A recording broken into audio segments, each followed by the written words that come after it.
Hi, I'm Erin Hartman, Director of Communications at the UCSF Benioff Homelessness and Housing Initiative. Thank you all for being here. We're excited today to launch the first of our new monthly webinar series on a variety of topics related to homelessness. BHHI is a research and policy center devoted to generating evidence-based solutions to prevent and end homelessness.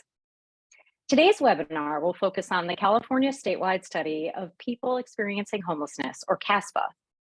The study was funded by the Benioff Homelessness and Housing Initiative, the California Healthcare Foundation, and Blue Shield of California Foundation. A companion piece to the study features photographs of Californians experiencing homelessness, some of which you'll see today. To learn more about this documentary project, please visit the Unhoused CA website. Today, our panelists will give a brief overview of the study, describe how researchers engaged with the community, discuss notable findings from the study, and offer policy recommendations. After the presentation, we'll leave time for your questions. I'm delighted now to introduce our panelists today. Dr. Margot Kushel is Director of BHHI, Principal Investigator of CASPA, and co-lead author of the report. Dr. Tiana Moore is BHHI's Policy Director and co-lead author of the report. She led the Policy and Practice Community Advisory Board for CASPA and leads BHHI's efforts to translate our findings into policy. Dr. Kara Young-Ponder is the Director of Community Engagement and Racial Justice at BHHI. In addition to leading the community advisory boards, Kara played integral roles in all CASPA operations and led its work focusing on Black Californians and on discrimination and racism. Sage Johnson is the Southern California co-chair for the BHHI Lived Expertise Advisory Board. Sage's work and passion is centered on tackling homelessness for transitional age youth in LA County, particularly Black and queer young adults. Thank you to all of our panelists for joining us today. And now, Margot will tell you about the study. Thank you so much, Erin, and thank you all for joining us. In California, more than 171,000 people experience homelessness daily. California is home to 12% of the nation's population, 30% of the nation's homeless population, and half the nation's unsheltered population. In response to a request from the California Health and Human Services Agency, which sought reliable data on which to base policy, the UCSF BHHI conducted the California statewide study of people experiencing homelessness, or CASPA. CASPA is a mixed method study involving both structured interviews, questionnaires, and in-depth interviews. It is the largest representative study of homelessness in the US since the mid-1990s. The study provides a comprehensive look at the causes and consequences of homelessness in California and recommends policy changes to shape programs in response. Designed to be representative of adults 18 and older experiencing homelessness in California, the study included 3,200 administered questionnaires and 365 in-depth interviews with adults experiencing homelessness in 8 regions of the state. We chose one county from each of the 8 regions proposively to best represent the diversity of California. Each color on the map represents a separate region. Within each of those regions, we chose a county, and within each of those counties, we used venue-based sampling, surveying a random sample of all places where people experiencing homelessness congregate, including encampments, shelters, free and low-cost food programs, etc. Within those, we took a random sample. To supplement the sample for hard-to-reach populations whom we might have missed in venue-based sampling, we did respondent-driven sampling. Simultaneously to collecting the 3,200 questionnaires, we conducted 7 different qualitative studies, choosing people purposefully based on their responses to the survey. We conducted interviews for both the questionnaires and the in-depth interviews in English and Spanish and used interpreters for other languages. We collected our data between October 2021 and November 2022. We designed the survey and the extensive survey weighting and statistical practices in order to generate statewide estimates of effect. We want to present one important caveat. Young adult homelessness, or people experiencing homelessness between the ages of 18 to 24 without minor children with them, are a crucial and distinct population for whom techniques used for other adults do not suffice. While we used respondent-driven sampling to enhance our enrollment of young adults, and we certainly didn't want to exclude them, we do not make claims as to the relative size of this population, believing that our research methods, not designed specifically for this population, have undersampled them. We conducted all of our research in partnership with the community, working closely with 3 community advisory boards. I'm now going to hand it off to Kara and Sage to speak on the community engaged practices we used throughout the study. Thank you, Margot. BHHI's mission to prevent and end homelessness by identifying, evaluating, and amplifying research-driven solutions is guided by a combined framework of strategic science and community-engaged research. This framework is foundational to creating a collaborative and reciprocal relationship with researchers, policymakers, and community members. BHHI convened 3 community advisory boards to collaborate with our researchers throughout the duration of the California statewide survey of people experiencing homelessness. These community advisory boards acted as our trusted partners through each stage of the research and the analysis process. The Lived Expertise Advisory Board consisted of advisors from across California with current and past experiences of homelessness from rural and urban communities, living sheltered and unsheltered, young and old, in families, and single. Our board members were integral advisors to the UCSF BHHI staff in the development, implementation, and dissemination of CASPA in reviewing survey questions and in-depth interviews, guides, developing outreach and community engagement strategies, interpreting survey findings, co-writing dissemination materials, and co-presenting study findings to local and national audiences. We will be hosting a webinar on this collaboration on November 15th at noon. Thank you. The Policy and Practice Advisory Board was composed of representatives from city and county departments working on homelessness and housing, community organizations working directly with or adjacent to the unhoused population, advocacy organizations, and service providers. The board members provided guidance to help inform policy and implementation of the study. Lastly, the Learning Collaborative Advisory Board was made up of representatives from the continuum of care boards in the 8 counties, nonprofit organizations and service providers involved in the implementation of the study, and community members with lived or living expertise of homelessness. They helped support the research process and implementation, sharing best practices and strategies to optimize outreach and community engagement. Now, Margot and Tiana will tell you about the study findings. Thank you so much, Kara. Hello, everyone. Before we discuss some of our findings, I'd like to start out with a particularly striking quote from one of our participants. I've met some really good people out here. Everybody out there in the real world is one paycheck away from being homeless. Homelessness arises in the context of structural failures. There is a compelling evidence base that homelessness is higher in regions with higher housing costs and lower availability of housing for extremely low-income households. With only 24 units of housing that's available and affordable for every 100 extremely low-income households, California is ripe for homelessness.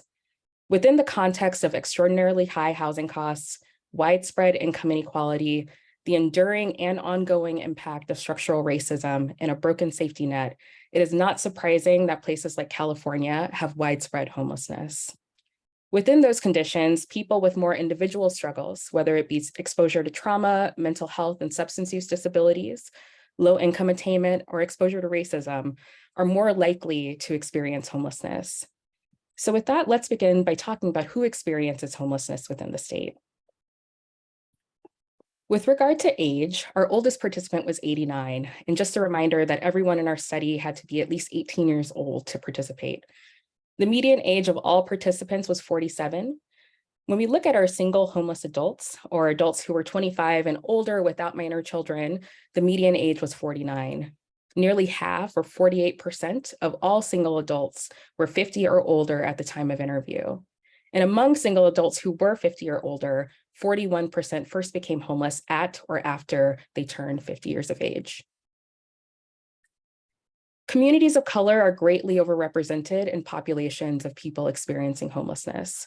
In CASPA, 26% of our participants indicated a Black racial identity, but when we look at California's general population, only about 7% of Californians do.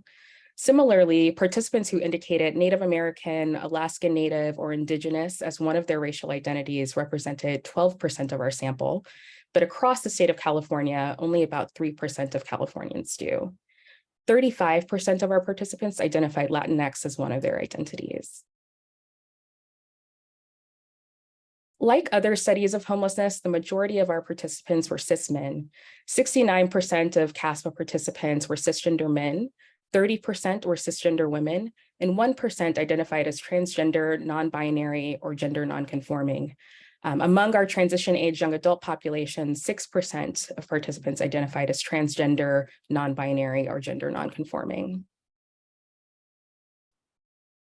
Episodes of homelessness were long. The median length of the current episode of homelessness across all participants was 22 months, or nearly 2 years.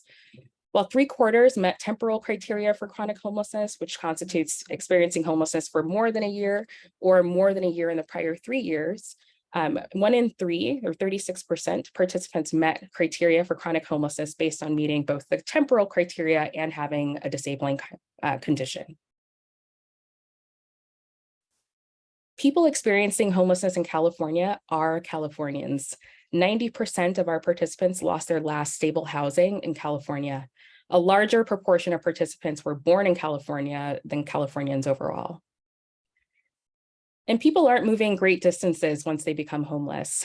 75% of our participants were interviewed in the same county as their last housing. So now that we have a bit of orientation as to who experiences homelessness in California, let's transition to talking about pathways to homelessness. And we'd like to start with this quote from a CASPA participant. "The rent's so high in this town, it's unbelievable. If you had a minimum wage job, you cannot pay your rent, and no one would let you in on a minimum wage job. You couldn't get a place. There's no way." Trajectories to homelessness differ. Nearly 1 in 5 participants, or 19% of our participants, entered homelessness directly from an institutional setting, and that was primarily from prison and long-term jail stays. Approximately half, or 49%, entered from what we call a non-leaseholding arrangement, and these are participants who were living doubled up or in another housing arrangement that did not have the legal protections afforded by having your name on a lease. 32% of our participants entered from what we call leaseholding agreements, in which they were formally listed on a lease agreement or a mortgage, which was a little less common. High housing costs and low incomes leave many at increased risk for homelessness. The median monthly household income in the 6 months prior to homelessness was just $960 for all participants. Among non-leaseholders, the median monthly household income was $950.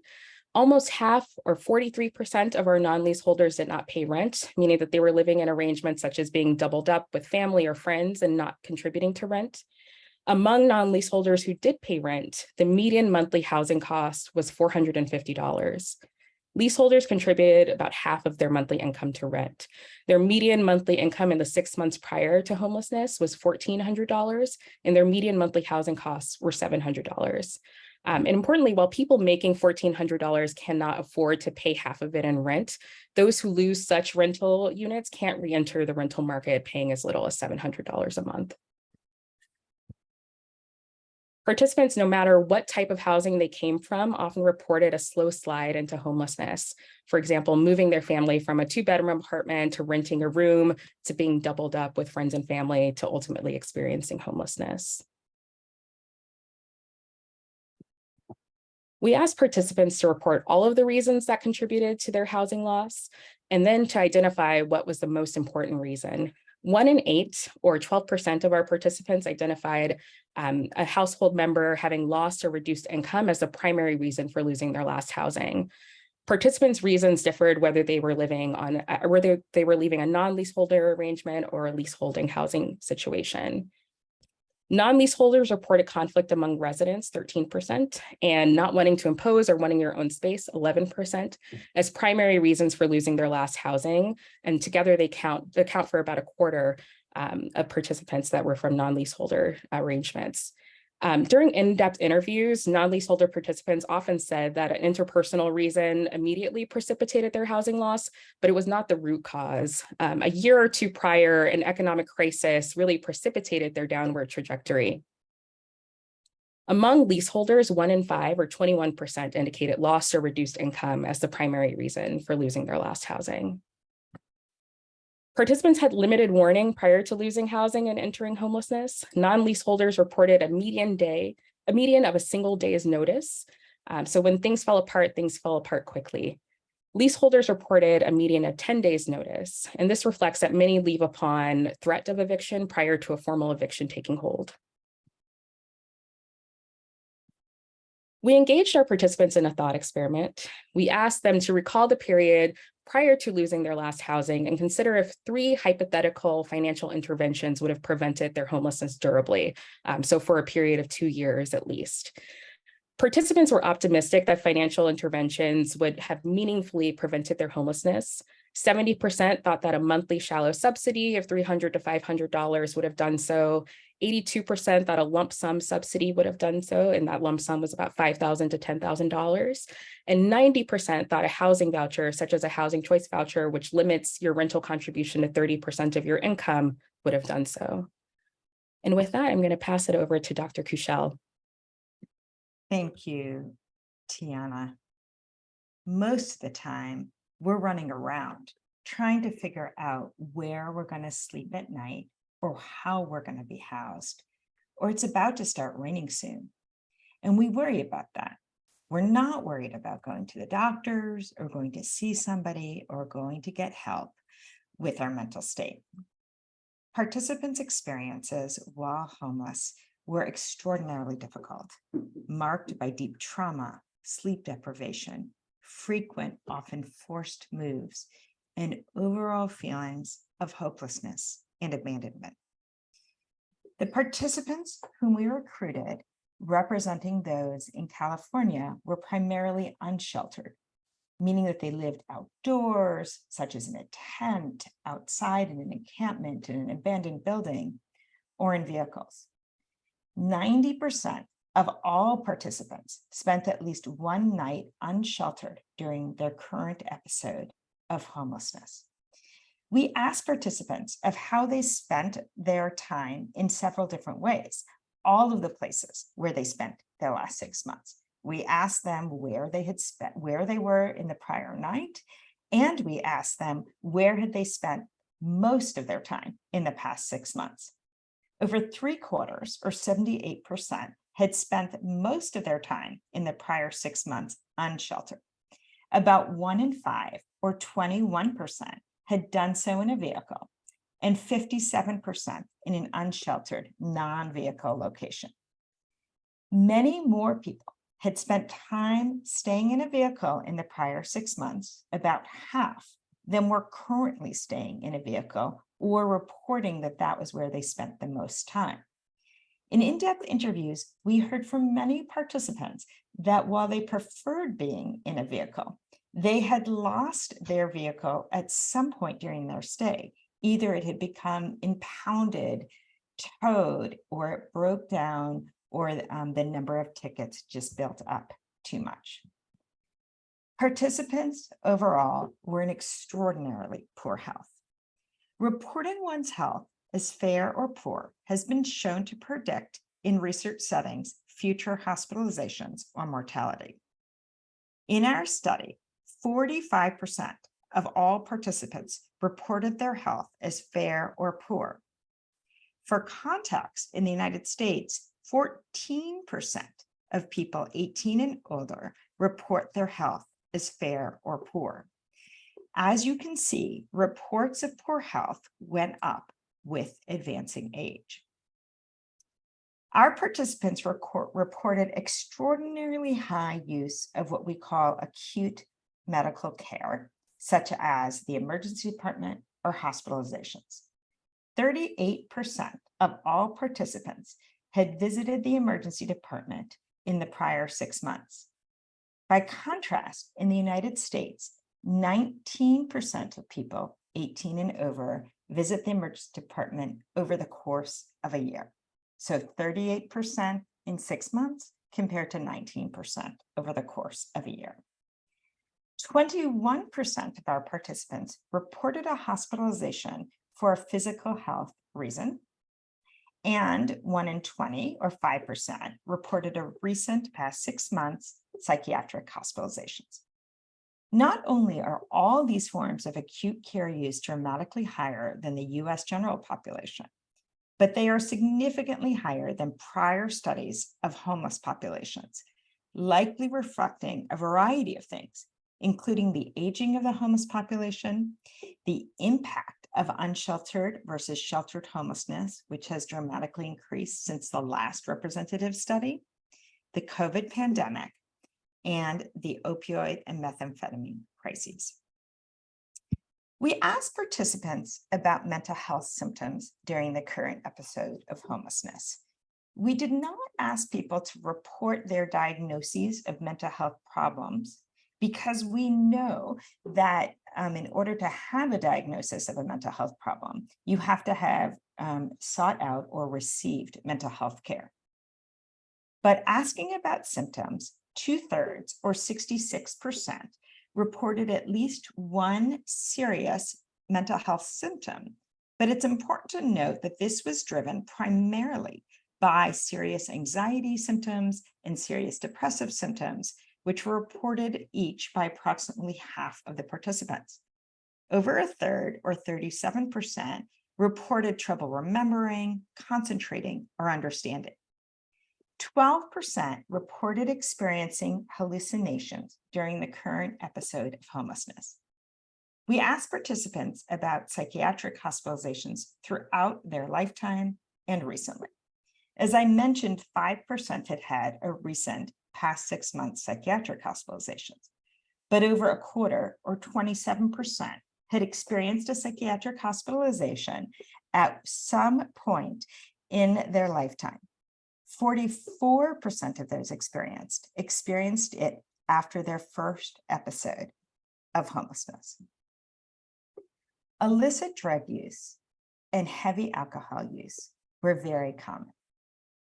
35% of participants reported current, regular, as in 3 times a week or more, illicit drug use, meaning either methamphetamines, cocaine, or non-prescribed opioids. This was primarily driven by methamphetamine use. 1/3 or 33% of our participants reported using regular non-prescribed methamphetamines at least 3 times a week or more. Only 3% reported regular 3 times a week or more cocaine use, and 11% reported regular non-prescription opioid use, such as using something like fentanyl or heroin. Few reported regular non-prescribed opioid use without also reporting the concurrent use of methamphetamines, reflecting current trends.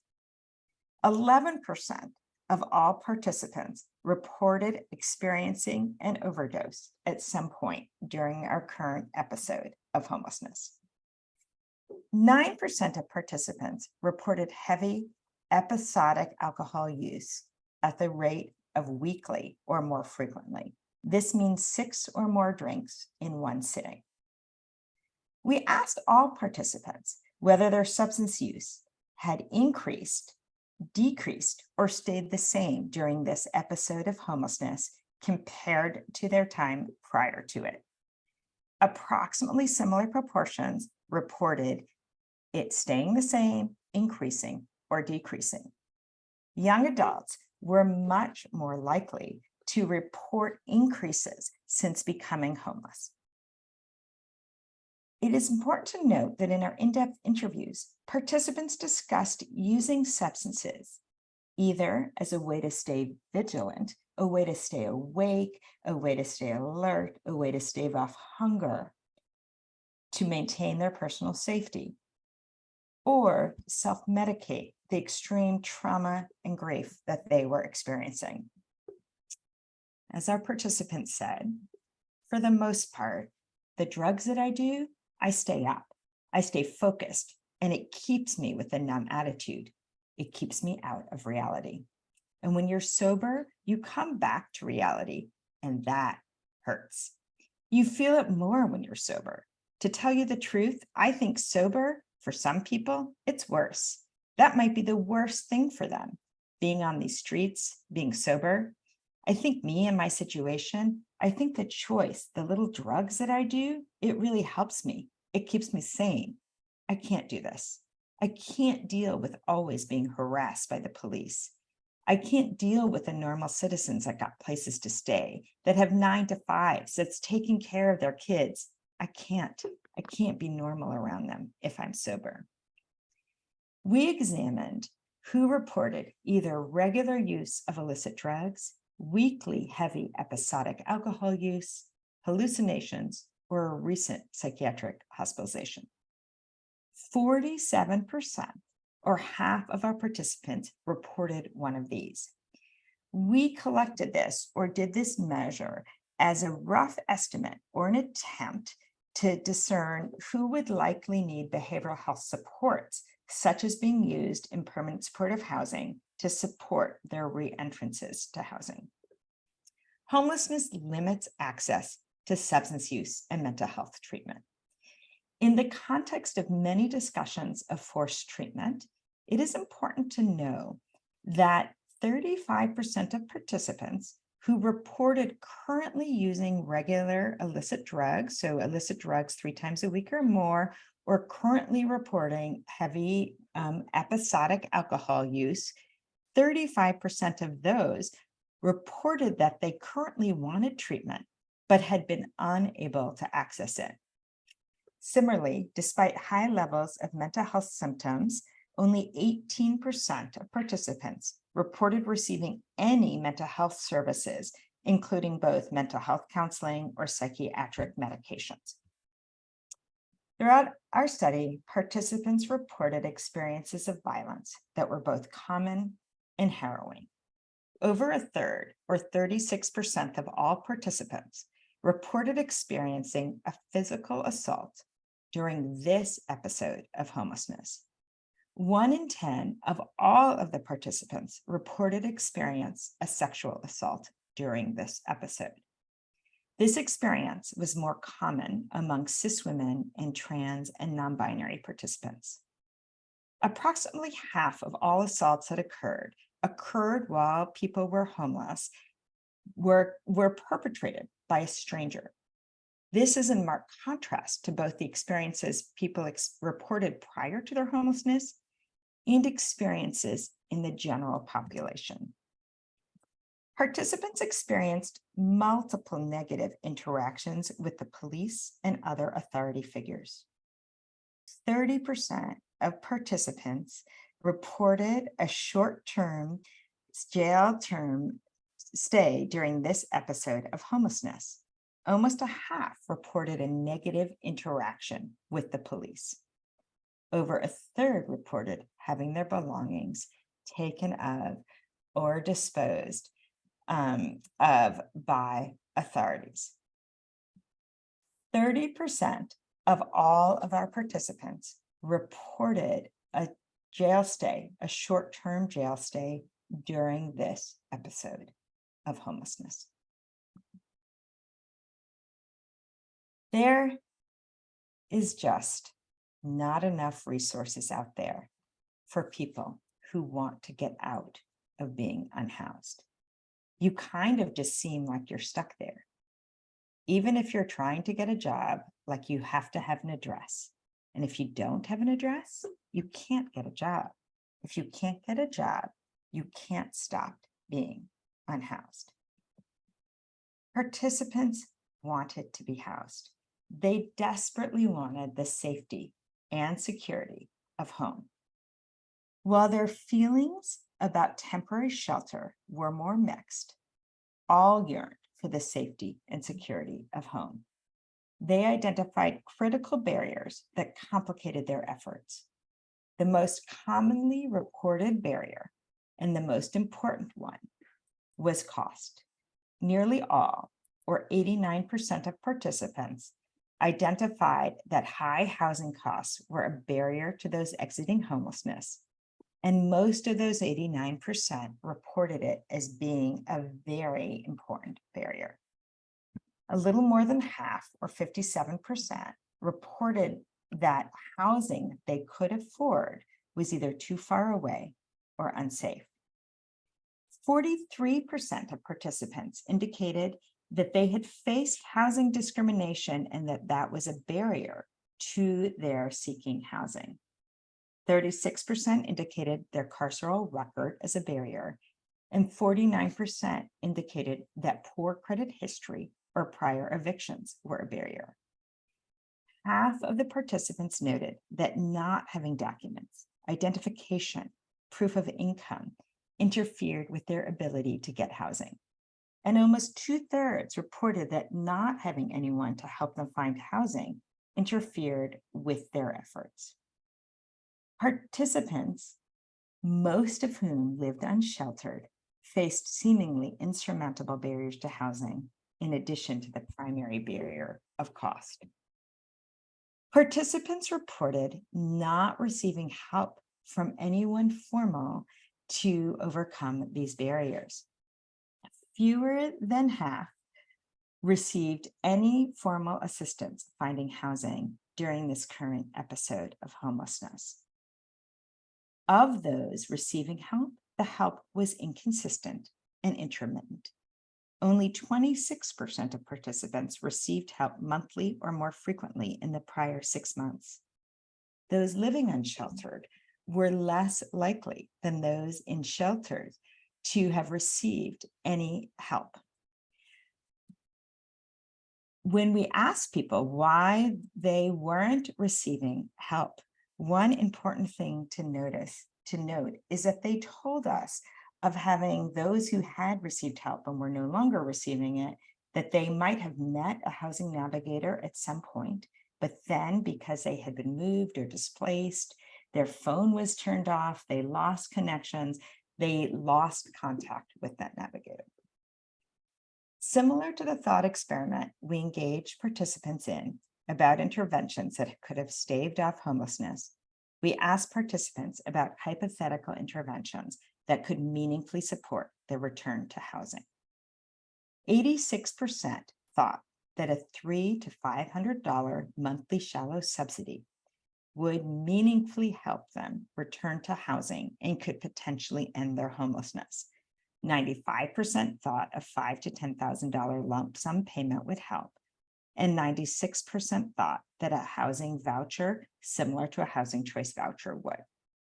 94% thought that having a housing navigator or some other form of formal housing assistance would help them do it. Now I'm going to turn it back to Tiana to talk about our policy recommendations. Thank you so much, Margot. Since the report's release, we've been actively engaging with policymakers about the data in a variety of ways, including providing legislative testimony, as you see Margot providing here. And I wanted to close our presentation today with just a few high-level policy recommendations informed by CASPA data. For those who are interested in reading all of the policy recommendations that we have, it's definitely found in the full report, and I invite you to engage with it once we are at the conclusion of this presentation. We really need to think about increasing access to housing that's affordable and available to extremely low-income households. CASPA participants' median monthly household income in the 6 months prior to homelessness was just $960. With California having about 24 affordable and available units for every 100 extremely low-income households, we need to do all we can to increase the housing that's available and affordable to extremely low-income individuals. That includes supporting production of housing, expanding the availability of deep rental subsidies, and supporting the use of rental subsidies on the market through housing navigation and strengthening enforcement of anti-discrimination laws. We need to expand targeted prevention efforts. Many participants, perhaps optimistically, thought that relatively small financial support would have helped stave off homelessness. Piloting programs that provide such financial support for those at risk of homelessness could be an effective tool in prevention efforts. We can also think about embedding homelessness prevention, screening, and support at systemic touchpoints, including service settings such as social services agencies and healthcare settings. Roughly 1 in 5 participants entered homelessness directly from an institutional setting. And to really disrupt this cycle, we need to expand prevention and transition support at these institutional exits. Importantly, given that roughly half of CASPA participants entered homelessness from non-leaseholding arrangements, effective homelessness prevention efforts must account for those who are not formally listed on rental agreements. We also need to provide robust support to match the behavioral health needs of the population. In our best estimation, roughly 47% of participants may require some form of behavioral health support. There's a need to increase access to those behavioral health services during homelessness and to ensure that those services meet the level of need once in permanent housing. We need to increase household incomes. Household incomes before homelessness and during the current episode of homelessness were both extremely low. There's a critical need to increase household incomes through employment-based supports and by increasing the receipt of benefits. We need to increase outreach and service delivery to people who are currently experiencing homelessness. We can't delay outreach to those who are currently experiencing homelessness, particularly those who are in unsheltered settings. We have to simultaneously invest in those outreach and service delivery efforts to those who are currently experiencing homelessness. And finally, perhaps a recommendation that undergirds all of the recommendations that we put forward is the need to embed a racial equity approach in all aspects of homeless system service delivery. Communities of color, as we saw, are greatly overrepresented in populations of people experiencing homelessness. So we have to do all that we can to ensure that equity is centered in prevention efforts, service delivery, and efforts to connect people back to permanent housing. And with that, I'm going to pass it back to Erin. And while we're making this transition, I just want to give a plug for future reports that we have coming out soon. So stay tuned. Despite our main report being about 90 pages, we still have more data to share and put out into the world. So I encourage everyone to stay abreast of the release of reports by checking out our website and our social media networks. Okay, everybody, come back in for the Q&A. So now we have some time for your questions. And if you haven't already, please put your questions in the Q&A box and we'll get to as many as we can. I'd like to start off with a question to Kara regarding, is there any advocacy on homelessness on tribal lands? Thank you, Erin. So while we did not conduct the CASPA on tribal land, we had many conversations at the starting of our research project about the best way to move forward. We had members of tribal leadership councils on our community advisory boards. We talked to local leaders in the 8 counties where we conducted the CASPA in order to make sure that we had the places where Native people who are experiencing homelessness across the state are congregating. And we also have hosted and been invited to listening sessions with tribal leaders and elders about the specific housing issues around housing that they have. So we feel that we've been able to represent that community outside of tribal land well in the CASPA and have continued having conversations about what it would mean to do research with communities who are currently on tribal land.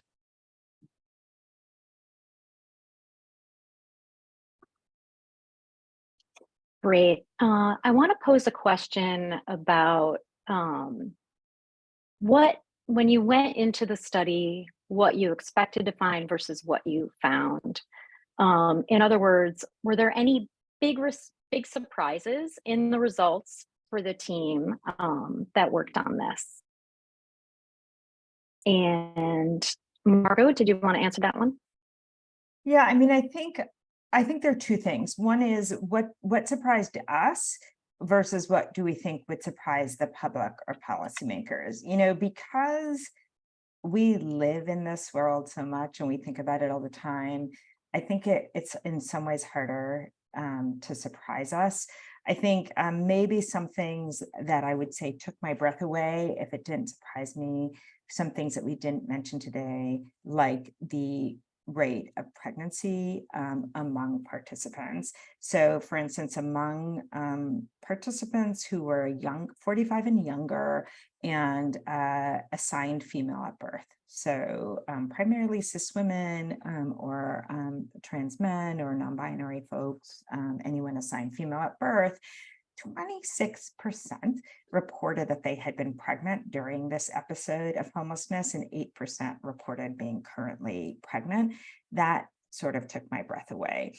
Another thing that I think was really sort of a wake-up call, and Tiana can probably help me out with the exact number here, but in homelessness, we classify people as transitional age youth, or as transitional age youth, 12 to 24, without an adult, of homeless family members. So it's an awkward thing, but it's like any person with a minor child that they're responsible for, or a single homeless adult.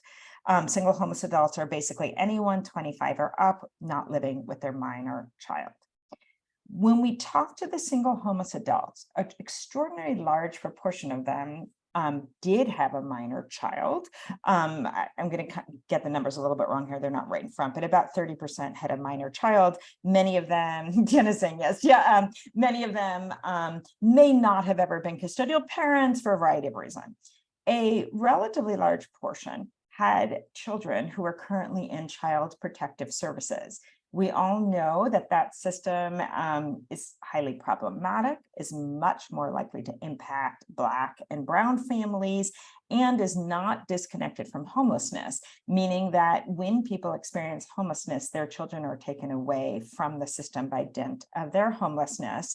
And in fact, that came up a lot in qualitative interviews of people being terrified that their children would be taken away, or sort of behaving in certain ways, doing anything they could to stave off it. And as 10%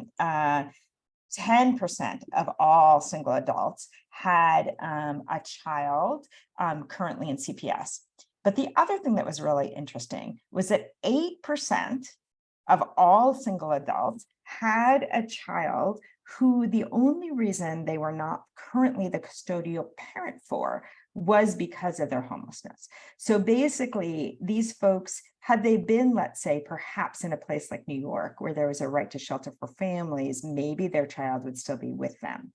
But when they knew that their homelessness would result in them being in an encampment or outside, putting them at high risk of violence, but also putting them at high risk of their child being taken from them, they found someone to take that child in, so that the child was living, temporarily with a family member. But while they were technically non-custodial parents, they still were deeply involved in parenting, saw themselves as custodial parents, and importantly, in qualitative studies, told us that, for instance, they would never accept a housing placement that did not include their child, because they were part of a homeless family. That they were part of a family, they were a parent. And I think it's sort of an important policy point that they were telling us, that they get read by the system as being a single homeless adult who often have fewer resources available for them, are less likely to get services, or the services that they get are tailored for single homeless adults, when that certainly did not match their experience or their hopes or dreams. So I think those were some things that stuck out to me.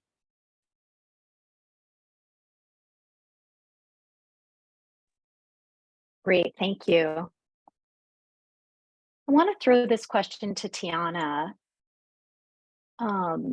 How did you learn about the slow slide into homelessness? Is this only from qualitative data, or does quantitative data provide insight into this process?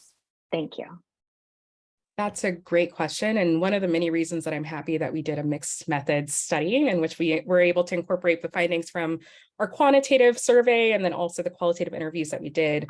The slow slide really came through in these conversations that we had with participants. I think there are some limitations to what we can gather from the quantitative data, and the qualitative data out of that context as to kind of the different trajectories that people experience, one of which being the slow slide in which people are kind of tapping into their social networks, their limited financial resources, anything that they can do to stave off homelessness until it ultimately becomes an inevitability for them.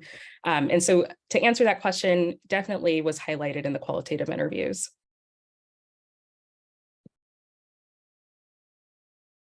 That's great, thank you.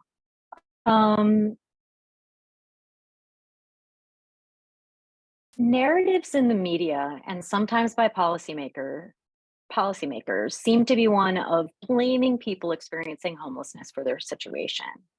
How do we shift this narrative, which is so blatantly untrue, according to all of our evidence?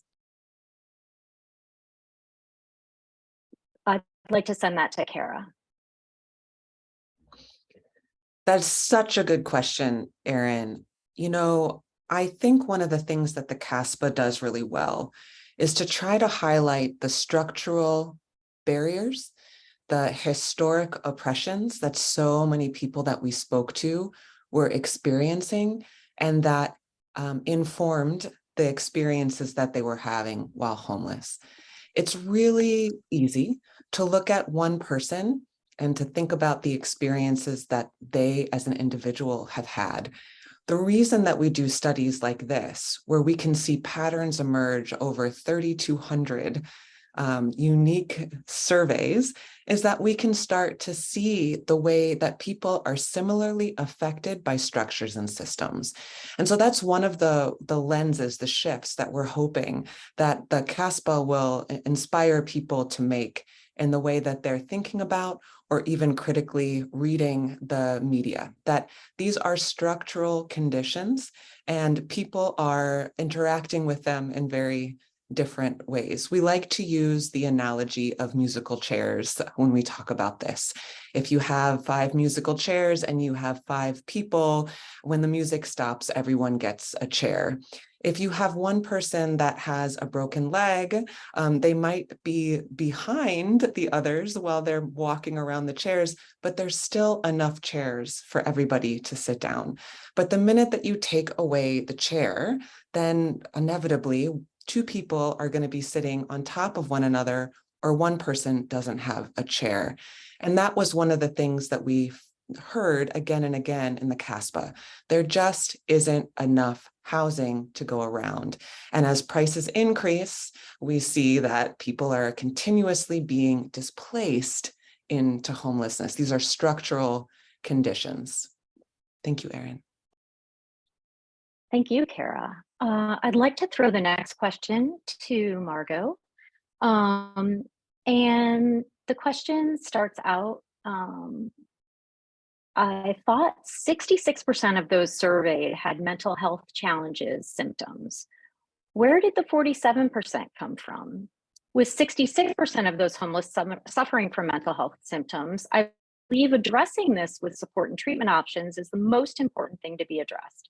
Someone that is not well mentally or is addicted to drugs may not be able to hold down a job independently or make enough money to afford housing. Handing them a voucher is when there are other underlying issues that need to be addressed, will only hinder that individual's progress, especially if they are addicted to drugs or alcohol.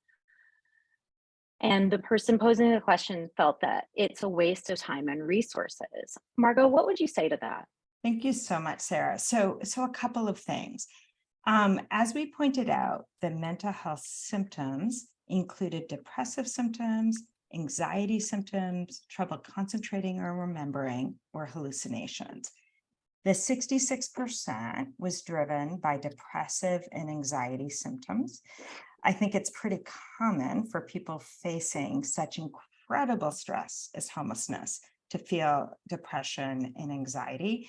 And there's lots of research shown. For instance, we have a paper that is hopefully to come out soon showing that when people get housed, their depressive symptoms resolve irrespective of treatment. It helps a lot. So the 47% was really an effort to try to identify who would need extra services in order to thrive in housing. So what we did is we tried to come up with a measure that would represent things that really require extra supports. If you look at the general population, many people have depression and anxiety, and it in no way interferes with their housing. So what we did is we looked at symptoms like hallucinations, or recent psychiatric hospitalizations, or regular use of drugs or heavy use of alcohol as behavioral health symptoms that suggest that you might need extra support. So that's the difference between the 47% and the 66%, sort of two different things. But the second half of your question, I think, is really important. There is incredibly powerful evidence, both from experimental designs and from what we call real world experiments, to show that even people with very significant mental health and substance use disorders can be housed successfully with the appropriate supports, and that doing so is in no way in contradiction to the statement that they would benefit from treatment. In fact, what it shows that doing so is the single best way to ensure that they get treatment.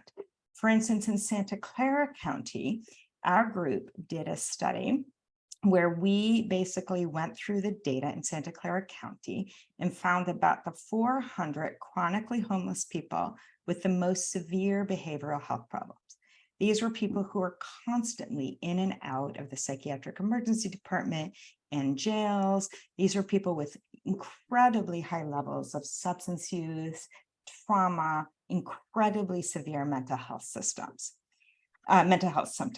We had about 125, I think it was 128 units of what's called permanent supportive housing or subsidized housing with supportive services to offer. That's all we had at the time. But as you can see, there were more people who needed it than we had for this intervention. People didn't come to us. We went to them, meaning if they showed up, if they were arrested and were in jail, which they were a lot, or if they were in the psychiatric emergency department, which they were a lot, we showed up to meet them. We met over 400 people and basically, showed up at 7 a.m. They'd been up all night. And we said to them, hey, do you want about a 50-50 chance of getting housing? One of the 428 people said no.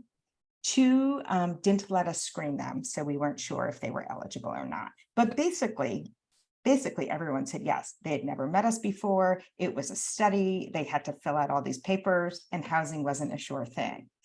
We basically then randomly assigned people to the housing because, again, we only had a certain number of housing units to give, flipped a coin effectively at the time. And once they were flipped in, they were offered housing.